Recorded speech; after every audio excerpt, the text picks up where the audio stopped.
Bonjour, bonjour, c'est Claire. On se retrouve pour une troisième vidéo sur l'utilisation de Zoom pour vos formations et vos rendez-vous. Cette vidéo aujourd'hui, elle a pour but que vous soyez beau et à votre avantage en vidéo et que rien ne vienne perturber l'écoute de ceux qui sont intéressés potentiellement par ce que vous avez à dire. C'est d'abord de la vidéo avant d'être de la cosmétique. Et donc la vidéo, c'est de la lumière et du cadre. Pour cette séance, il vous faudra donc des lampes et il vous faudra des gros bouquins. Vous savez, les magnifiques livres d'art qu'on vous offre à votre anniversaire et qui prennent la poussière sur le fond d'une étagère, c'est le moment de les ressortir, vous allez en avoir besoin. D'abord, la lumière. Zoom est très consommateur de lumière et si vous n'éclairez pas assez, vous aurez une image grise et le teint gris. La première source de lumière la plus importante, c'est celle qui va être en face de vous. Si vous avez une grande et belle fenêtre qui donne directement sur le soleil et qui fait un temps magnifique, c'est probablement suffisant. Encore faut-il qu'il fasse réellement un temps magnifique. Donc, contrairement à ce que vous faites d'habitude pour travailler, vous vous mettez face à la lumière. Si vous n'avez pas assez d'éclairage avec votre fenêtre habituelle, vous rajoutez une lampe. Moi, j'ai pas assez de lumière chez moi et mes fenêtres sont trop loin. Donc, j'ai rajouté une lampe que j'ai directement dans ma figure. Voilà ce qui se passe si je la coupe.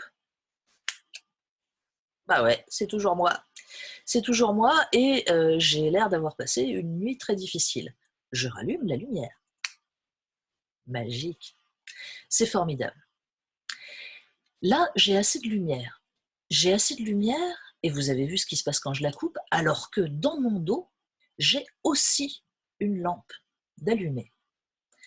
Plus on ajoute de la lumière, meilleur c'est. Sur Zoom, j'ai également un plafonnier allumé et deux grandes fenêtres ouvertes sur le soleil. Et pourtant, j'ai besoin d'avoir des lampes en plus. Donc, mettez le paquet et il vaut mieux avoir plusieurs petites lampes bien disposées qu'une grosse lampe. La lumière, sur Zoom, c'est la clé. Ensuite, le cadre. On va partir du principe que votre ordinateur ou votre tablette sont posés bêtement sur votre bureau. C'est souvent le cas quand même. Ils sont rarement en lévitation au milieu de la pièce. S'ils sont posés sur votre bureau, il n'est pas impossible qu'ils soient trop bas, en particulier si on a affaire à un portable ou à une tablette.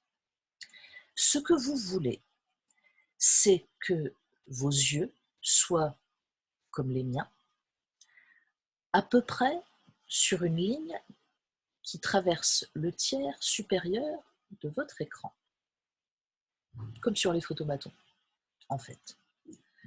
Ou alors, un autre point de repère, c'est qu'il y ait un peu de place au-dessus de votre tête. Un petit peu, pas trop. Pour obtenir ce résultat, c'est là que les magnifiques livres d'art que vous n'utilisez pas sont utiles. Vous en faites un socle et vous posez votre ordinateur ou votre tablette par-dessus. Pensez simplement à les enlever à la fin de votre réunion. Un ordinateur posé sur des bouquins, ça chauffe. C'est pas bon pour lui. Un ordinateur, ça doit être posé sur du bois ou sur du verre, éventuellement sur du métal. Mais pour les besoins du cadre, en hauteur, vous surélevez votre ordinateur. Et en largeur, alors, en largeur, vous voulez obtenir à peu près ce que vous voyez là, c'est-à-dire le principe d'une chemise à manches courtes, ou d'un profil Renaissance si on a un petit peu d'ambition. Pour jouer avec ça, c'est très simple. Vous rapprochez ou vous éloignez votre ordinateur, ou vous vous rapprochez ou vous vous éloignez à votre guise. L'idée, c'est d'avoir à peu près ce type de cadre tel que vous me voyez aujourd'hui. On n'a pas besoin de voir plus bas, Et on n'a pas envie non plus de vous voir avec le haut de la tête complètement coupé. Comment avoir bonne mine sur Zoom? Premier conseil, se maquiller. Deuxième conseil, pas avoir les cheveux dans les yeux. Se maquiller, c'est pour les messieurs aussi. Vous ne voulez pas avoir le teint gris, vous ne voulez pas avoir l'air d'avoir passé la nuit dehors. Le fond de teint, éventuellement la poudre, c'est utile pour tout le monde, comme à la télévision. Pourquoi croyez-vous qu'ils se maquillent? La caméra donne le teint gris. Donc, on y va et on y va franchement avec le maquillage. Il faut se maquiller beaucoup plus que ce qu'on fait dans la vie, être plus bronzé en particulier que ce que vous n'êtes si vous alliez acheter le pain ou si vous ne vous maquillez pas d'habitude. Chargez la barque en termes de maquillage. Par ailleurs, on se coiffe un petit peu et on se rase. Les dames, pas forcément. Mais enfin, les messieurs, voilà, on n'est pas chez vous, on n'est pas en vacances. Donc, on donne l'impression de faire un petit effort. Pour avoir bonne mine sur Zoom, c'est le premier conseil. Le deuxième conseil, c'est d'aller dans les paramètres de la vidéo et de cocher la petite case magique. On va y aller ensemble. Je partage mon écran. Je vais sur mon desktop. Je vais sur les paramètres, la petite roue dentée ici qui est trop bien cachée. Je vais dans les paramètres de ma vidéo, ici, et je m'assure que cette petite case magique, appliquer le filtre de la vidéo, est bien cochée. C'est une petite case qui donne bonne mine. Ça fait une réelle différence. Je reviens à ma fonction, à mon écran de base, pour vous dire ceci. Si vous n'avez toujours pas assez bonne mine sur Zoom, c'est que vous n'avez pas assez de lumière. Ajoutez des lampes autant que vous pouvez et jouez sur l'éclairage, le maquillage, les couleurs des vêtements pour faire en sorte d'être à votre avantage. Parlons un peu de votre environnement sonore. La première chose à faire, c'est de passer votre téléphone portable en mode avion. Pas en mode silencieux, qui conserve la fonction vibreur, mais bien en mode avion. La deuxième chose à faire, c'est de désactiver les éventuelles alarmes que vous pouvez avoir activées sur votre ordinateur qui vous disent par exemple « Vous avez un mail » grâce à un petit ding gracieux qui va nous casser les pieds pendant toute la formation. Pensez bien sûr à demander à votre entourage de ne pas intervenir dans la pièce où vous êtes pendant la formation. Soyez gentil de prendre vos chiens, vos chats, vos canaris et de les mettre dans une pièce à côté par exemple. Et demandez aux personnes qui partagent votre foyer de ne pas utiliser des choses qui font du bruit. Ça peut être le micro-ondes, la tondeuse à gazon, la tronçonneuse, tout ce qui peut venir parasiter évidemment votre audio.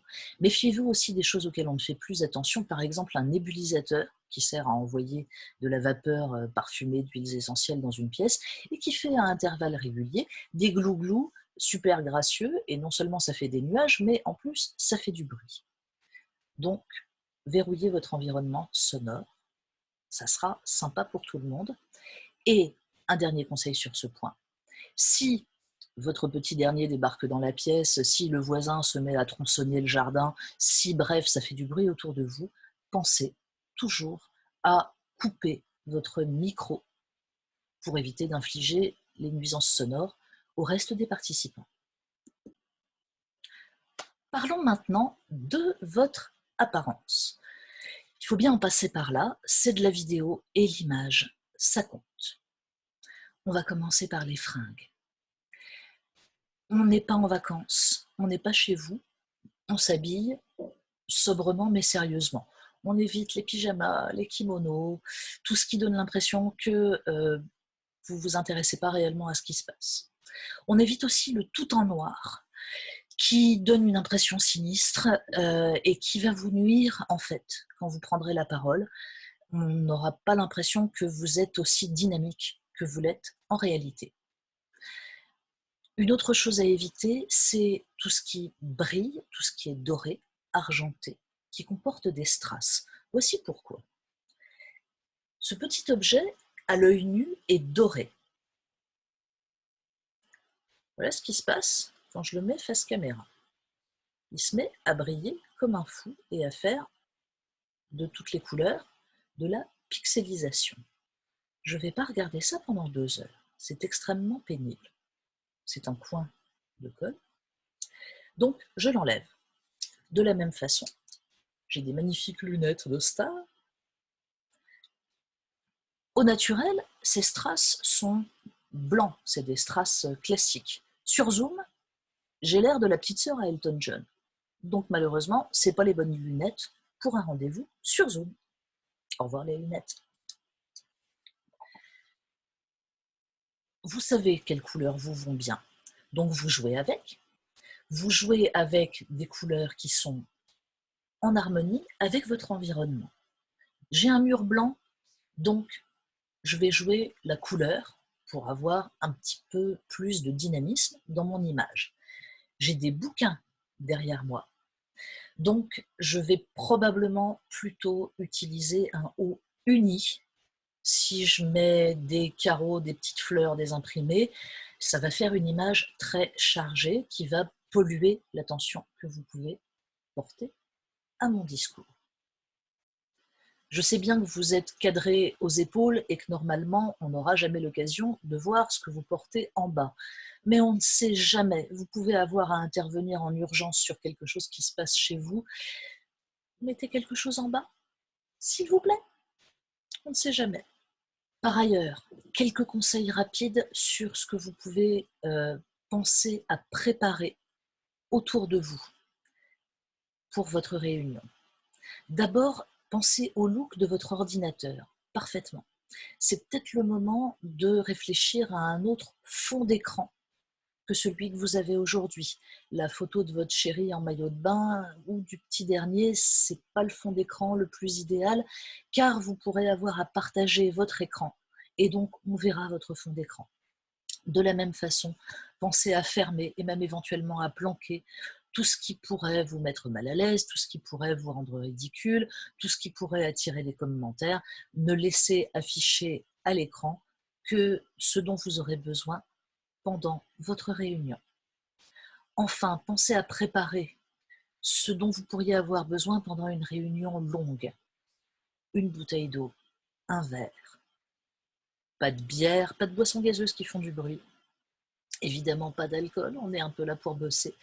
Mais on évite aussi les chips et les petits gâteaux parce que les emballages et le croc-croc, ça fait du bruit et c'est très pénible pour les autres. On pense enfin à faire en sorte que tout ce qui vous environne concentre l'attention sur ce que vous dites et éventuellement ce que vous montrez, vos documents par exemple, quand vous le dites, et que rien ne vient polluer votre image et votre son. C'est la fin de cette vidéo. On se retrouve pour une 4e et dernière vidéo la prochaine fois avec des suggestions et des astuces pour participer à une réunion Zoom. À la prochaine.